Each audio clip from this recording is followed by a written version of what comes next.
ప్రధాని మోడీకి grand welcome చెప్పేందుకు కలర్ఫుల్గా రెడీ అయింది వైజాగ్. ఇందుకోసం భారీ ఏర్పాట్లు చేశారు. ఇవాల్టి పర్యటనలో పలు ప్రాజెక్టులకు శంకుస్థాపనలు చేయనున్నారు ప్రధాని. ఆయన చేతుల మీదుగా విశాఖ చిరకాల స్వప్నమైన రైల్వే జోన్ నెరవేరబోతోంది. ప్రధాని మోడీ విశాఖ పర్యటనకు సర్వం సిద్ధమైంది. సాయంత్రం 4 గంటలకు మోడీ విశాఖ చేరుకుంటారు. సిరిపురం జంక్షన్ నుంచి ఏయూ గ్రౌండ్స్ వరకు రోడ్ షో చేస్తారు. ఈ షోలో ప్రధాని వెంట CM Chandrababu, deputy CM Pawan Kalyan ఉంటారు. బహిరంగ సభ జరిగే వేదికను ఇప్పటికే మంత్రులు పరిశీలించారు. సభా ప్రాంగణాన్ని ఎస్పీజీ తమ అధీనంలోకి తీసుకుంది. 5,000 మంది పోలీసులు సభా ప్రాంగణానికి పహారాగా ఉన్నారు.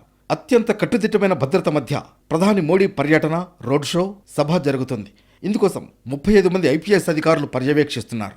గౌరవ ప్రధానమంత్రి గారి రాక గురించి విశాఖపట్నం ఎదురు చూస్తుంది. విశాఖపట్నమే కాదండి, ఈరోజు ఆంధ్రప్రదేశ్ రాష్ట్రం అంతా కూడా ఒక కృతజ్ఞతా భావంతో మోడీ గారి రాక గురించి విశాఖపట్నంలో అందరం కూడా వేచి చూసే పరిస్థితి ఈరోజు కనిపిస్తూ ఉంది. దానికి సంబంధించి అన్ని రకాల ఏర్పాట్లు కూడా జరుగుతున్నాయి. ఎక్కడ కూడా ప్రజలకు ఇబ్బంది లేకుండా, సెక్యూరిటీ ఇబ్బంది లేకుండా వచ్చిన ప్రజలందరూ కూడా ప్రత్యేకంగా మోడీ గారికి కృతజ్ఞతలు చెప్పే విధంగా, మోడీ గారిని చూసే విధంగా ఏర్పాట్లన్నీ కూడా శరవేగంగా సాగుతున్నాయి. విశాఖ పర్యటన సందర్భంగా ప్రధాని మోడీ పలు ప్రాజెక్టులకు శంకుస్థాపనలు, ప్రారంభోత్సవాలు చేస్తారు. వీటిలో విశాఖ రైల్వే జోన్ ఉంది. సభా వేదికపై ప్రధాని దాదాపు గంటసేపు ఉంటారు. సభా ప్రాంగణంలో జిల్లాలు, నియోజకవర్గాల వారీగా బ్లాకులు ఏర్పాటు చేస్తున్నారు. ఎంపీలు, ఎమ్మెల్యేలు, ఇతర ముఖ్య నేతలకు వీవీఐపీ పాసులు జారీ చేస్తున్నారు. ప్రధాని సభకు వచ్చే వారి కోసం 26 చోట్ల పార్కింగ్ సదుపాయం కల్పిస్తున్నారు. మోడీ రోడ్ షో మార్గంలో బ్యారికేడ్లను ఏర్పాటు చేశారు.